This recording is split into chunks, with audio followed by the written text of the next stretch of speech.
Hello, and welcome to the Essential Reads podcast. My name is Isaac, and my goal is to bring to you a bunch of classic English audiobooks in an easy and accessible way. Let's get started. Frankenstein by Mary Shelley.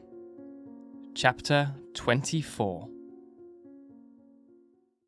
My present situation was one in which all voluntary thought was swallowed up and lost. I was hurried away by fury. Revenge alone endowed me with strength and composure. It moulded my feelings, and allowed me to be calculating and calm at periods when otherwise delirium or death would have been my portion. My first resolution was to quit Geneva forever. My country, which, when I was happy and beloved, was dear to me, now, in my adversity, became hateful. I provided myself with a sum of money, together with a few jewels which had belonged to my mother, and departed.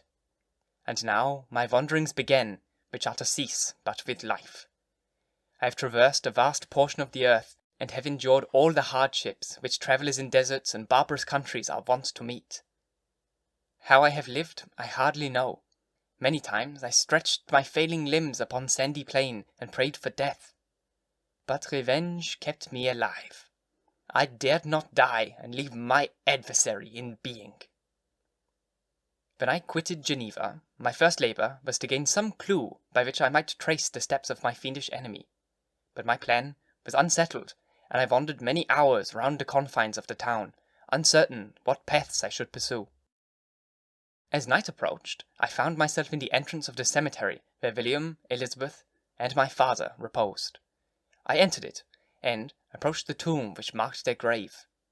Everything was silent, except the leaves of the trees, which were gently agitated by the wind. The night was nearly dark, and the scene would have been solemn and affecting, even to an uninterested observer. The spirits of the departed seemed to flit around, and cast a shadow, which was felt but not seen, around the head of the mourner. The deep grief which this scene had first excited quickly gave way to rage and despair. They were dead, and I lived. Their murderer also lived, and to destroy him, I must drag out my very existence. I knelt on the grass, and kissed the earth, and with quivering lips exclaimed, "By the sacred earth on which I kneel, by the shades that wander near me, and by the night and eternal grief that I feel, I swear, and by thee, O night, and the spirits that preside over thee, to pursue the demon who caused this misery until he, or I, shall perish in mortal conflict. For this purpose I will preserve my life. To execute this dear revenge will I again behold the sun, and tread the green herbage of the earth, which otherwise should vanish from my eyes for ever. And I call on you, spirits of the dead, and on you, wandering ministers of vengeance, to aid and conduct me in my work. Let the cursed and hellish monster drink deep of agony. Let him feel the despair that now torments me." I had begun my adoration with solemnity, and an awe which almost assured me that the shades of my murdered friends heard and approved my devotion. But the furies possessed me as I concluded, and rage choked my utterance. I was answered through the stillness of the night by a loud and fiendish laugh. It rang on my ears long and heavily. The mountains re-echoed it, and I felt as if all hell surrounded me with mockery and laughter. Surely in that moment I should have been possessed by frenzy, and have destroyed my miserable existence, but that my vow was heard, and that I was reserved for vengeance. The laughter died away, when a well-known and abhorred voice, apparently close to my ear, addressed me in an audible whisper. "I am satiated, miserable wretch. You have determined to live, and I am satisfied." I darted towards the spot from which the sound proceeded, but the devil eluded my grasp. Suddenly the broad disk of the moon arose and shone fully on his ghastly and disordered shape as he fled with more than mortal speeds. I pursued him, and for many months this has been my task. Guided by a slight clue, I followed the windings of the Rhone, but vainly. The blue Mediterranean appeared, and by a strange chance I saw the fiend entered by night, and hide himself in a vessel bound for the Black Sea. I took my passage in the same ship, but he escaped. I know not how, Amidst the wilds of Tartary and Russia, although he evaded me, I have ever followed his track. Sometimes the peasants, scared by this horrid apparition, informed me of his path. Sometimes he himself, who feared that if I lost all trace of him, I should despair and die, left some mark to guide me. The snows descended on my head, and I saw the print of his huge step on the white plain. To you, first entering on life, to whom care is new and agony is unknown, how can you understand what I have felt and feel? Cold, want, and fatigue were the least pains which I was destined to endure. I was cursed by some devil, and carried about with me my eternal hell. Yet still, a spirit of good followed and directed my steps, and when I most murmured, would suddenly extricate me from seemingly insurmountable difficulties. Sometimes, when nature, overcome by hunger, sank under the exhaustions, a repast was prepared for me in the desert that restored and inspired me. The fare was, indeed, coarse, such as the peasants of the country ate, but I will not doubt that it was set there by the spirits that I had invoked to aid me. Often, when all was dry, the heavens cloudless, and I was parched by thirst, a slight cloud would bedim the sky, shed a few drops that revived me, and vanish. I followed, when I could, the courses of the river, but the demon generally avoided these, as it was here that the population of the country chiefly collected. In other places human beings were seldom seen. I generally subsided on the wild animals that crossed my path. I had money with me, and gained the friendship of the villagers by distributing it, or I brought with me some food that I had killed, which, after taking a small part, I always presented to those who had provided me with fire and utensils for cooking. My life, as it passed thus, was indeed hateful to me, and it was during sleep alone that I would taste joy. Oh, blessed sleep! Often, when so miserable, I sank to repose, and my dreams lulled me even to rapture. The spirits that guarded me had provided these moments, or rather hours of happiness, that I might retain my strength to fulfill my pilgrimage. Deprived of this respite, I should have sunk under my hardships. During the day, I was sustained and inspirited by the hope of night, for in sleep I saw my friends, my wife, and my beloved country. Again I saw the benevolent countenances of my father, heard the silver tones of my Elizabeth's voice, and beheld Clerval enjoying health and youth. Often, when wearied by a toilsome march, I persuaded myself that I was dreaming until night should come, and that I should then enjoy reality in the arms of my dearest friends. What agonizing fondness did I feel for them! How did I cling to their dear forms, as sometimes they haunted even my waking hours, and persuade myself that they still lived. At such moments, vengeance, that burned within me, died in my heart, and I pursued my path towards the destruction of the demon, more as a task enjoyed by heaven, as the mechanical impulse of some power of which I was unconscious, than as the ardent desire of my soul. What his feelings were whom I pursued, I cannot know. Sometimes, indeed, he left marks in writing on the bark of trees, or cut in stone that guided me and instigated my fury. "My reign is not yet over." These words were legible in one of these inscriptions. "You live, and my power is complete. Follow me. I seek the everlasting ices of the north, where you will feel the misery of cold and frost, to which I am impassive. You will find near this place, if you follow not too tardily, a dead hare. Eat and be refreshed. Come on, my enemy. We have yet to wrestle for our lives, but many hard and miserable hours must you endure until that period shall arrive." Scoffing devil! Again do I vow vengeance. Again do I devote thee, miserable fiend, to torture and death. Never will I give up my search until he or I perish. And then with what ecstasy shall I enjoy my Elizabeth and my departed friends, who, even now, prepare for me the reward of my tedious toils and horrible pilgrimage. As I still pursued my journey to the northward, the snow thickened, and the cold increased in a degree almost too severe to support. The peasants were shut up in their hovels, and only a few of the most hardy ventured forth to seize the animals whom starvation had forced from their hiding places to seek for prey. The rivers were covered with ice, and no fish could be procured, and thus I was cut off from my chief article of maintenance. The triumph of my enemy increased with the difficulty of my labours. One inscription that he left was in these words: Prepare. Your toils only begin. Wrap yourself in furs, and provide food, for we shall soon enter upon a journey where your sufferings will satisfy my everlasting hatred. My courage and perseverance were invigorated by these scoffing words. I resolved not to fail in my purpose, and, calling on heaven to support me, I continued with unabated fervour to traverse the immense deserts until the ocean appeared at a distance and formed the utmost boundary of the horizon.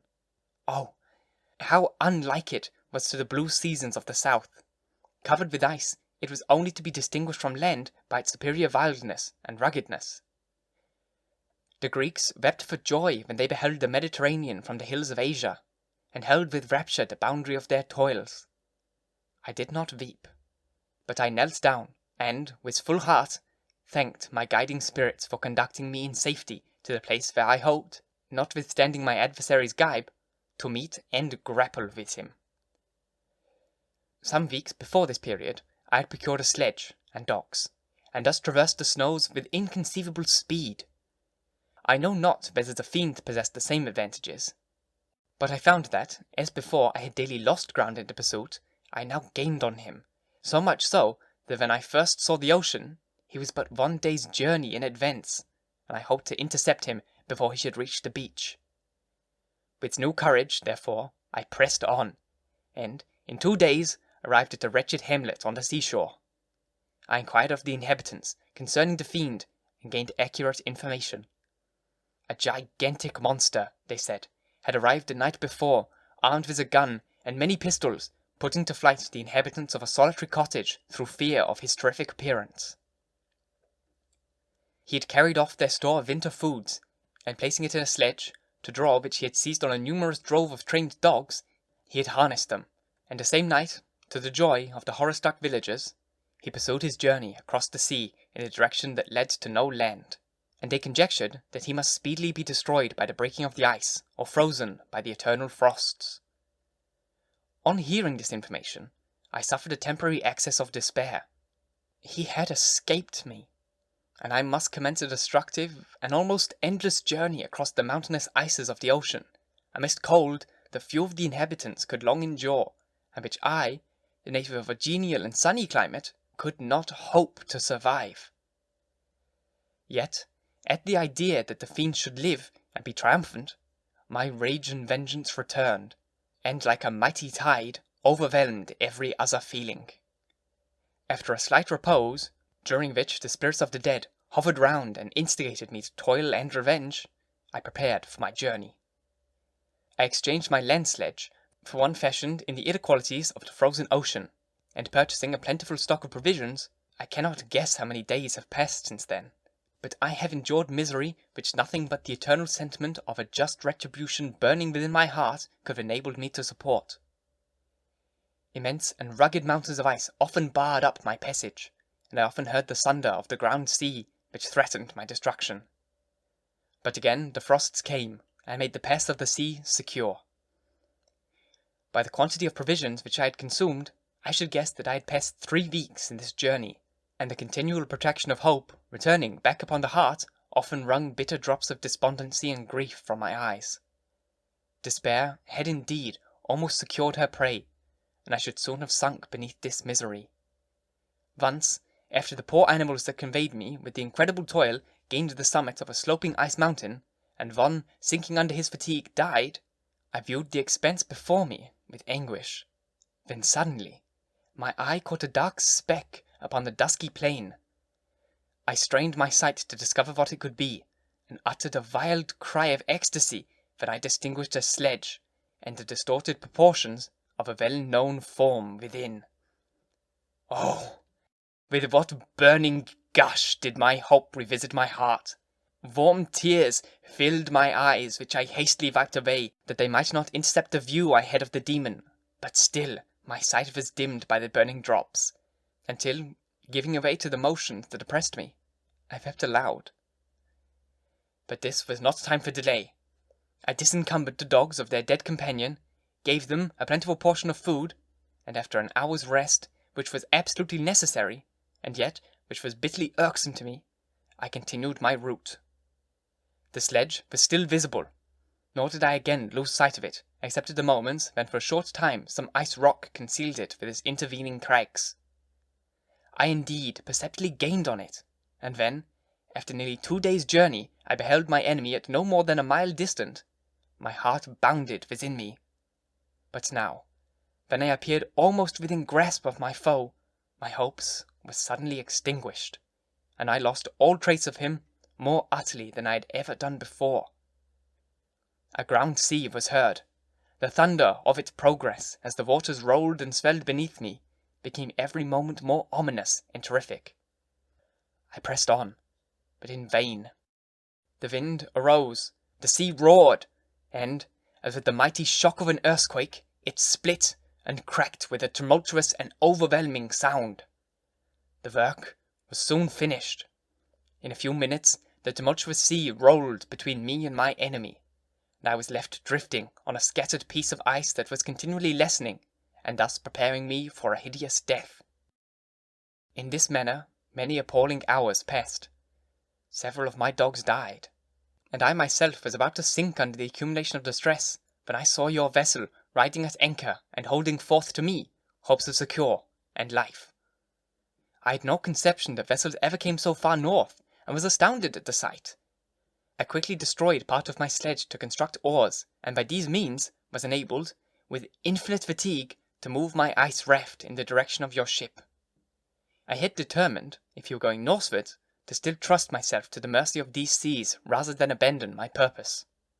I had hoped to induce you to grant me a boat with which I could pursue my enemy, but your direction was northwards. You took me on board when my vigour was exhausted, and I should soon have sunk under my multiplied hardships into a death which I still dread, for my task is unfulfilled. Oh, when will my guiding spirit in conducting me to the demon allow me the rest I so much desire? Or must I die, and he yet live? If I do, swear to me, Walton, that he shall not escape, that you will seek him and satisfy my vengeance in his death. And do I dare to ask of you to undertake my pilgrimage, to endure the hardships that I have undergone? No, I am not so selfish. Yet, when I am dead, if he should appear, if the ministers of vengeance should conduct him to you, swear that he shall not live. Swear that he shall not triumph over my accumulated woes, and survive to add to the list of his dark crimes. He is eloquent and persuasive, and once his words had even power over my heart. But trust him not. His soul is as hellish as his form, full of treachery and fiend-like malice. Hear him not. Call on the names of William, Justice, Clerval, Elizabeth, my father, and of the wretched Victor, and thrust your sword into his heart. I will hover near, and direct the steel all right. Walton, in continuation. August 26th, 17. You have read this strange and terrific story, Margaret, and do you not feel your blood congeal with horror, like that which now curdles mine? Sometimes, seized with sudden agony, he could not continue his tale. At others, his voice broken, yet piercing, uttered with difficulty the words so replete with anguish. His fine and lovely eyes were now lighted up with indignation, now subdued to downcast sorrow, and quenched in infinite wretchedness. Sometimes he commanded his countenance and tone, and related the most horrible incidents with a tranquil voice, suppressing every mark of agitation. Then, like a volcano bursting forth, his face would suddenly change into an expression of the wildest rage as he shrieked out the imprecations of his persecutor. His tale is connected, and told with an appearance of the simplest truth. Yet I own to you that the letters of Felix and Safie which he showed me, and the apparition of the monster seen from our ship, brought to me a greater conviction of the truth of his narrative than of his asseverations, however earnest and connected. Such a monster has, then, really existence. I cannot doubt it, yet I am lost in surprise and admiration. Sometimes I endeavoured to gain from Frankenstein the particulars of his creature's formation, but on that point he was impenetrable. "Are you mad, my friend?" said he. "Or whither does your senseless curiosity lead you? Would you so create yourself and the world a demoniacal enemy? Peace, peace! Learn from my miseries, and do not seek to increase your own." Frankenstein discovered that I made notes concerning his history. He asked to see them, and then corrected and augmented them in many places, but principally in giving life and spirits to the conversations he held with his enemy. "Since you have preserved my narration," said he, "I would not that a mutilated one should go down to posterity." Thus a week has passed away while I have listened to the strangest tale that ever imagination formed. My thoughts and every feeling of my soul have been drunk up by the interest for my guest, which his tale and his own elevated gentle manners have created. I wish to soothe him, yet can I counsel one so infinitely miserable, so destitute of every hope of consolation, to live? Oh, no. The only joy that he can now know will be when he composes his shattered spirit to peace and death. Yet he enjoys one comfort, the offspring of solitude and delirium. He believes that when in dreams he holds converse with friends, and derives from that communion consolation for his miseries or excitements to his vengeance, that they are not creations of his fancy, but the beings themselves who visit him from the regions of a remote world. This faith gives a solemnity to his reveries that render them to me almost as imposing and interesting as the truth. Our conversations are not always confined to his own history and misfortunes. On every point of general literature he displays unbounded knowledge and a quick and perceiving apprehension. His eloquence is forcible and touching, nor can I hear him when he relates a pathetic incident or endeavours to move the passions of pity or love without tears. What a glorious creature must he have been in the days of his prosperity, when he is thus noble and godlike in ruin. He seems to feel his own worth and the greatness of his fall. "When I was younger," said he, "I believed myself destined for some great enterprise. My feelings are profound, but I possessed a coolness of judgment that fitted me for illustrious achievements. This sentiment of the worth of my natures supported me when others would have been oppressed, for I deemed it criminal to throw away in useless grief those talents that might be useful to my fellow creatures. When I reflected on the work I had completed, no less a one than the creation of a sensitive and rational animal, I could not rank myself with the herd of common projectors. But this thought, which supported me in my commencement of my career, now serves only to plunge me lower in the dust. All my speculations and hopes are as nothing, and like the archangel who aspired to omnipotence, I am chained in an eternal hell. My imagination was vivid, yet my powers of analysis and application were intense. By the union of these qualities, I conceived the idea, and executed the creation of man. Even now I cannot recollect without passion my reveries while the work was incomplete. I trod heaven in my thoughts, now exulting in my powers, and burning with the idea of their efforts. From my infancy I was imbued with high hopes and a lofty ambition, but how am I sunk? Oh, my friend, if you had known me as I once was, you would not recognize me in this state of degradation. Despondency rarely visited my heart. A high destiny seemed to bear me on until I fell, never again to rise. Must I then lose this admirable being? I have longed for a friend. I have sought one who would sympathize with and love me.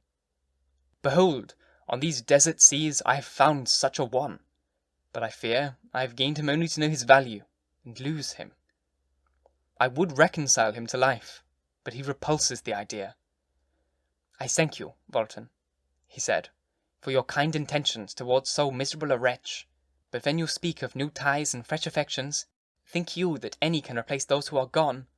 Can any man be to me as Clerval was, or any woman another Elizabeth? Even where the affections are not strongly moved by any superior excellence, the companion of our childhood always possesses a certain power over our minds which hardly any latter friend can obtain. They know our infantine dispositions, which, however they may be afterward modified, are never eradicated, and they can judge of our actions with more certain conclusions as to the integrity of our motives. A sister or a brother can never, unless indeed such symptoms have been shown early, suspect the other of fraud or false dealings, but another friend, however strongly he may be attached, may, in spite of himself, be contemplated with suspicion. But I enjoyed friends, dear not only through habits and association, but from their own merits, and, wherever I am, the soothing voice of my Elizabeth, and the conversations of Clerval will be ever whispered in my ear. They are dead, and but one feeling in such a solitude can persuade me to persevere my life. If I were engaged in any high undertaking or design, fraught with extensive utility to my fellow creatures, then I could live to fulfil it. But such is not my destiny.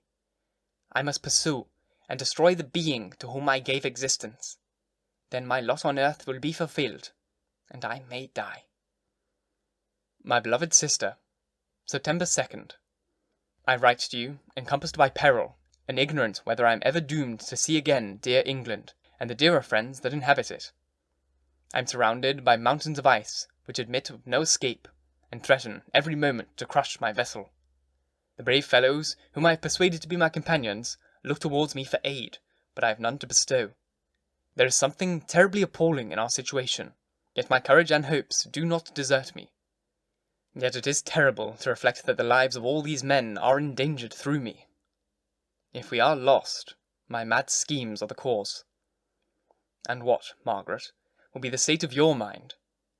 You will not hear of my destruction, and you will anxiously await my return. Years will pass, and you will have visitings of despair, and yet be tortured by hope. Oh, my beloved sister, the sickening feeling of your heartfelt expectations is, in prospect, more terrible to me than my own death. But you have a husband, and lovely children. You may be happy. Heaven bless you, and make you so. My unfortunate guest regards me with the tenderest compassion. He endeavours to fill me with hope, and talks as if life were a passion which he valued. He reminds me how often the same accidents have happened to other navigators who attempted this sea, and, in spite of myself, he fills me with cheerful auguries. Even the sailors feel the power of his eloquence. When he speaks, they no longer despair. He rouses their energies, and while they hear his voice, they believe these vast mountains of ice are molehills which will vanish before the resolutions of man. These feelings are transitory. Each day of expectation delayed fills them with fear, and I almost dread a mutiny caused by this despair. September 5th. A scene has just passed of uncommon interest that, although it is highly probable that these papers may never reach you, yet I cannot forbear recording it. We are still surrounded by mountains of ice, still in imminent danger of being crushed in their conflict, and many of my unfortunate comrades have already found a grave amidst this scene of desolation. Frankenstein has daily declined in health. A feverish fire still gleams in his eyes, but he is exhausted, and when suddenly aroused to any exertion, he speedily sinks again into apparent lifelessness. I mentioned in my last letter the fears I entertained of a mutiny. This morning, as I sat watching the wan countenance of my friend, his eyes half closed and his limbs hanging listly, I was roused by half a dozen of the sailors who demanded admission into the cabin. They entered, and their leader addressed me. He told me that he and his companions had been chosen by the other sailors to come in deputation to me to make a requisition which, in justice, I would not refuse. We were immured in ice, and should probably never escape, but they feared that, if, as was possible, the ice should dissipate and a free passage be opened, I should be rash enough to continue my voyage, and lead them into fresh dangers, after they might happily have surmounted this. They insisted, therefore, that I should engage with a solemn promise that if the vessel should be freed, I would instantly direct my course southward. This speech troubled me. I had not despaired, nor had I yet conceived the idea of returning if set free. Yet could I, in justice, or even in possibility, refuse this demand? I hesitated before I answered, when Frankenstein, who had at first been silent, and indeed appeared hardly to have force enough to attend, now roused himself. His eyes sparkled, and his cheeks flushed with momentary vigour. Turning towards the men, he said, "What do you mean? What do you demand of your captain? Are you, then, so easily turned from your design? Did you not call this a glorious expedition, and therefore was it glorious? Not because the way was smooth and placid as a southern sea, but because it was full of dangers and terrors, because at every new incident your fortitude was to be called forth, and your courage exhibited. because danger and death surrounded it, and these you were to brave and overcome. For this it was glorious, for this it was an honourable undertaking. You were hereafter to be hailed as the benefactors of your species, your names adored and belonging to brave men who encountered death for honour and the benefit of mankind. And now, behold, with the first imagination of danger, or, if you will, the first mighty and terrific trial of your courage, you shrink away, and are content to be handed down as men who had not strength enough to endure cold and peril. And so, poor souls, that they were chilly and returned to their warm firesides. Why, that requires not this preparation. Ye need not have come thus far and dragged your captain to the shame of a defeat merely to prove yourselves cowards. Oh, be men, or be more than men. Be steady to your purposes, and firm as a rock. This ice is not made of such stuffs as your hearts may be. It is mutable, and cannot withstand you if you say it shall not. Do not return to your families with the stigma of disgrace marked on your brows. Return as heroes, who have fought and conquered, and who know not what it is to turn their backs on the foe. He spoke this with a voice so modulated to the different feelings expressed in his speech, with an eye so full of lofty design and heroism, that you can wonder that these men were moved. They looked at one another, and were unable to reply. I spoke, and told them to retire and consider of what had been said, that I would not lead them farther north if they strenuously desired the contrary, but that I hoped that, with reflection, their courage would return. They retired, and I turned towards my friend, but he was sunk in languor, and almost deprived of life. How all this will terminate, I know not, but I had rather die than return shamefully, or my purpose unfulfilled. Yet I fear such will be my fate. The men, unsupported by ideas of glory and honour, can never willingly continue to endure their present hardships. September 7th. The die is cast. I have consented to return if we are not destroyed. Thus are my hopes blasted by cowardice and indecision. I come back ignorant and disappointed. It requires more philosophy than I possess to bear this injustice with patience. September 12th. It is past. I am returning to England. I have lost my hopes of utility and glory. I have lost my friend. But I will endeavour to detail these bitter circumstances to you, my dear sister, and while I am wafted towards England and towards you, I will not despond. September 9th. The ice began to move, and roarings like thunder were heard at a distance as the island split and cracked in every direction. We were in the most imminent peril, but as we could only remain passive, my chief attention was occupied by my unfortunate guest, whose illness increased in such a degree that he was entirely confined to his bed. The ice cracked behind us, and was driven with force towards the north. A breeze sprang from the west, and on the 11th the passage towards the south became perfectly free. When the sailors saw this, and that their return to their native country was apparently assured, a shout of tumultuous joy broke from them, loud and long continued. Frankenstein, who was dozing, awoke, and asked the cause of the tumult. "They shout," I said, "because they will soon return to England." "Do you, then, really return?"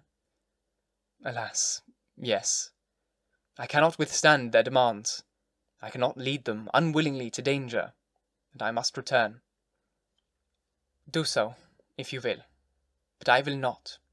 You may give up your purpose, but mine is assigned to me by heaven, and I dare not. I am weak, but surely the spirits who assist my vengeance will endow me with sufficient strength." Saying this, he endeavoured to spring from the bed, but the exertion was too great for him. He fell back and fainted. It was long before he was restored, and I often thought that life was entirely extinct. At length he opened his eyes. He breathed with difficulty, and was unable to speak. The surgeon gave him a composing draught, and ordered us to leave him undisturbed. In the meantime, he told me that my friend had certainly not many hours to live. His sentence was pronounced, and I could only grieve and be patient. I sat by his bed, watching him. His eyes were closed, and I thought he slept, But presently he called to me in a feeble voice, and bidding me to come near. Alas, the strength I relied on is gone. I feel that I shall soon die, and he, my enemy and persecutor, may still be in being. Think not, Walton, that in the last moments of my existence I feel that burning hatred and ardent desire of revenge I once expressed. But I feel myself justified in desiring the death of my adversary. During these last days I have been occupied in examining my past conduct, nor do I find it blamable. In a fit of enthusiastic madness, I created a rational creature, and was bound towards him to assure, as far as was in my power, his happiness and well-being. This was my duty, but there was still another paramount to that. My duties towards the being of my own species had greater claims to my attention, because they included a greater proportion of happiness or misery. Urged by this view, I refused, and did the right thing in refusing, to create a companion for the first creature. He showed unparalleled malignity and selfishness in evil. He destroyed my friends. He devoted to destruction beings who possessed exquisite sensations, happiness, and wisdom. Nor do I know where this thirst for vengeance may end. Miserable himself that he may render no other wretched, he ought to die. The task of his destruction was mine, but I have failed. When actuated by selfish and vicious motives, I asked you to undertake my unfinished work, and I renew this request now, but I am not only induced by reason and virtue. Yet I cannot ask you to renounce your country and friends to fulfill this task, and now that you are returning to England, you will have little chance of meeting with him.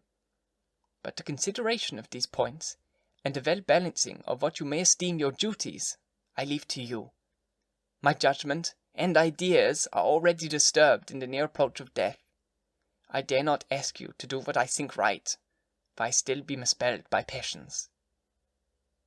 That he should live to be an instrument of mischief disturbs me. In other respects, this hour, when I momentarily expect my release, is the only happy one which I have enjoyed for several years. The forms of the beloved dead flit before me. I hasten to their arms.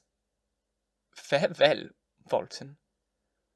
Seek happiness in tranquillity, and avoid ambition, even if it be only the apparently innocent one of distinguishing yourself in science and discoveries. Yet why do I say this? I have myself been blasted in these hopes, yet another may succeed. His voice became fainter as he spoke, and at length, exhausted by his efforts, he sank into silence. About half an hour afterward, he attempted again to speak, but was unable. He pressed my hand feebly, and his eyes closed for ever, while the irradiation of a gentle smile passed away from his lips. Margaret, what comment can I make on the untimely extinction of this glorious spirit? What can I say that will enable you to understand the depth of my sorrow? All that I should express would be inadequate and feeble.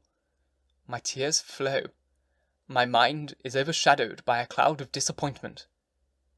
But I journey towards England, and I may there find consolation. I am interrupted.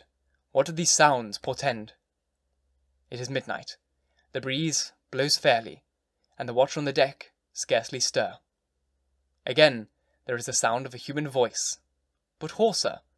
It comes from the cabin where the remains of Frankenstein still lie. I must arise and examine it. Good night, my sister.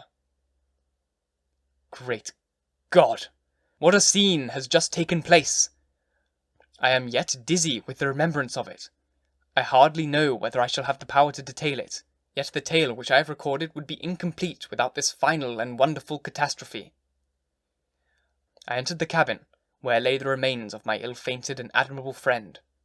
Over him hung a form which I cannot find words to describe. Gigantic in stature, yet uncouth and distorted in its proportions. As he hung over the coffin, his face was concealed by long locks of ragged hair, but one vast hand was extended, in colour and apparent texture like that of a mummy. When he heard the sound of my approach, he ceased to utter exclamations of grief and horror, and sprung towards the window. Never did I behold a vision so horrible as his face, of such loathsome yet appalling hideousness. I shut my eyes involuntarily, and endeavoured to recollect what were my duties with regard to his destroyer. I called on him to stay. He paused, looking on me with wonder, and again, turning towards the lifeless form of his creator, he seemed to forget my presence, and every feature and gesture seemed instigated by the wildest rage of some uncontrollable passion. "This is also my victim," he exclaimed. "In his murder, my crimes are consummated. The miserable series of my being is wound to its close. Oh, Frankenstein! Generous and self-devoted being, what does it avail that I now ask thee to pardon me? I, who irretrievably destroyed thee by destroying all thou lovest. Alas, he is cold. He cannot answer me." His voice seemed suffocated, and my first impulses, which had suggested me to the duty of obeying the dying request of my friend in destroying his enemy, were now suspended by a mixture of curiosity and compassion. I approached this tremendous being.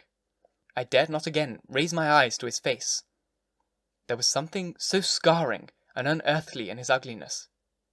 I attempted to speak, but the words died away on my lips. The monster continued to utter wild and incoherent self-reproaches. At length, I gathered resolution to address him in a pause of the tempest of his passions. "Your repentance," I said, "is now superfluous. If you had listened to the voice of conscience, and heeded to the stings of remorse before you had urged your diabolical vengeance to its extremity, Frankenstein would yet have lived." "And do you dream?" said the demon. "Do you think that I was dead to the agony and remorse? He continued, pointing to the corpse, "he suffered not in the consummation of the deed. Oh, not the 10,000th portion of the anguish that was mine during the lingering detail of his execution. A frightful selfishness hurried me on, while my heart was poisoned with remorse. Think you that the groans of Clerval were music to my ears? My heart was fashioned to be susceptible of love and sympathy, and when wrenched by misery to vice and hatred, it did not endure the violence of the change without torture such as you cannot imagine. After the murder of Clerval, I returned to Switzerland, heartbroken and overcome. I pitied Frankenstein. My pity amounted to horror. I abhorred myself.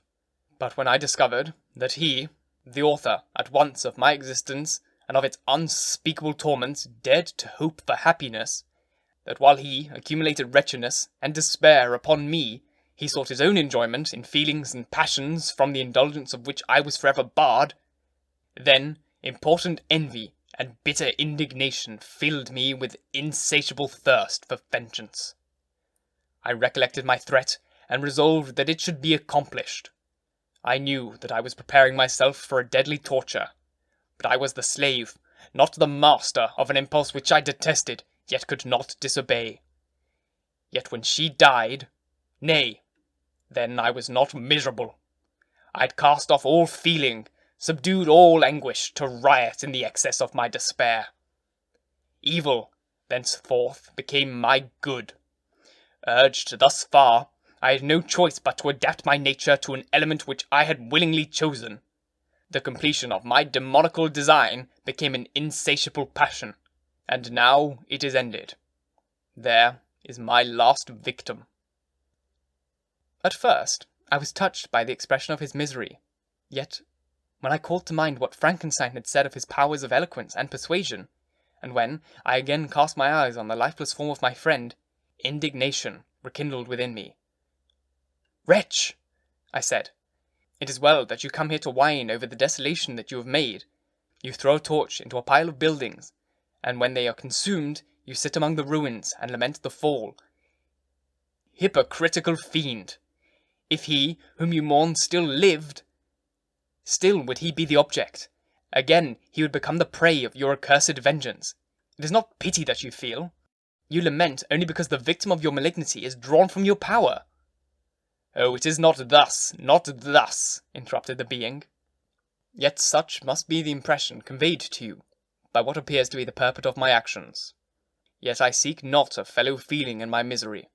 No sympathy may I ever find. When I first sought it, it was the love of virtue, the feelings of happiness and affection with which my whole being overflowed, that I wished to participate. But now the virtue has become to me a shadow, and that happiness and affection are turned into bitter and loathing despair. In what should I seek for sympathy? I am content to suffer alone while my suffering shall endure. When I die, I am well satisfied that my abhorrence and opprobrium should load my memory. Once my fancy was soothed with dreams of virtue, of fame and enjoyment. Once I falsely hoped to meet with beings who, pardoning my outward form, would love me for the excellent qualities which I was capable of unfolding. I was nourished with high thoughts of honour and devotion. But now crime has degraded me beneath the meanest animal. No guilt, no mischief, no malignity, no misery can be found comparable to mine. When I run over the frightful catalogue of my sin, I cannot believe that I am the same creature whose thoughts were once filled with sublime and transcendent visions of beauty and majesty of goodness. But it is even so, the fallen angel becomes a malignant devil. Yet even that enemy of God and man had friends and associates in his desolation. I am alone. You, who call Frankenstein your friend, seem to have a knowledge of my crimes and his misfortunes, but in the detail he gave you, he could not sum up the hours and months of misery which I endured in wasting impotent passions. For while I destroyed his hopes, I did not satisfy my own desires. They were forever ardent and craving. Still, I desire love and fellowship, and I was still spurned. Was there no injustice in this? Am I to be thought the only criminal, when all humankind sinned against me? Why do you not hate Felix, who drove his friend from his door with contumely? Why do you not execrate the rustic, who sought to destroy the saviour of his child? Nay, these are virtuous and immaculate beings. I, the miserable and abandoned, am the abortion to be spurned at, and kicked and trampled on. Even now my blood boils at the recollection of this injustice. But it is true that I am a wretch. I have murdered the lovely and the helpless. I have strangled the innocent as they slept, and grasped to death his throat who never injured me, or any other living thing. I have devoted to my Creator the select specimen of all that is worthy of love and admiration among men, to misery. I have pursued him even to that irremediable ruin. There he lies, white and cold in death. You hate me, but your abhorrence cannot equal that with which I regard myself. I look on the hands which executed the deed. I think on the heart, which the imagination of it was conceived, and long for the moment when these hands will meet my eyes, when the imagination will haunt my thoughts no more. Fear not that I shall be the instrument of future mischief. My work is nearly complete. Neither yours nor any man's death is needed to consummate the series of my being and accomplish that which must be done, but it requires my own. I shall quit your vessel. Do not think that I shall be slow to perform this sacrifice. I shall quit your vessel on the ice raft which brought me thither, and shall seek the most northern extremity of the globe. I shall collect my funeral pile, and consume to ashes this miserable frame, that its remains may afford no light to any curious and unhallowed wretch who would create such another as I have been. I shall no longer feel the agonies which now consume me, or be the prey of feelings unsatisfied yet unquenched. He is dead who called me into being. And when I shall be no more, the very remembrance of us both will speedily vanish. I shall no longer see the sun or stars, or feel the winds play on my cheeks. Light, feeling, and sense will pass away, and in this condition must I find my happiness. Some years ago, when the images which this world affords first opened upon me, when I felt the cheering warmth of summer, and heard the rustling of the leaves, and the warbling of the birds, and these were all to me, I should have wept to die. But now it is my only consolation, Polluted by crimes, and torn by the bitterest remorse, where can I find rest but in death? Farewell, I leave you, and in you the last of humankind whom these eyes shall ever behold. Farewell, Frankenstein. If thou wert yet alive, and yet cherished a desire of revenge against me, it would be better satiated in my life than in my destruction. But it was not so. Thou didst seek my extinction, that I might not cause greater wretchedness. And if yet, in some mode unknown to me, thou hast not ceased to think and feel, thou wouldst not desire against me a vengeance greater than that which I feel. Blasted as thou wert, my agony was still superior to thine, for the bitter sting of remorse will not cease to rankle in my wounds until death shall close them forever. But soon, he cried with sad and solemn enthusiasm, I shall die. And what I now feel will no longer be felt. Soon, these burning miseries will be extinct. I shall ascend my funeral pile triumphantly, and exult in the agony of the torturing flames. The light of that conflagration will fade away. My ashes will be swept into the sea by the winds. My spirit will sleep in peace. Or, if it thinks, it will not merely think thus. Farewell. He sprang from the cabin window as he said this, upon the ice raft which lay close to the vessel. He was soon borne away by the waves, and lost in the darkness and distance. The end. That is the entirety of Frankenstein. Thank you so very much for listening. I really hope you enjoyed. If you did, please leave a review if you're on any other podcasty apps. If you're on YouTube, please like, share, comment, all the YouTube-y things. Thank you once again for listening. I really enjoyed this book, and I really hope that you did too. It's a beautiful piece of literature, and I really understand how it has stood the test of time. Once again, thank you. And until next time, bye-bye.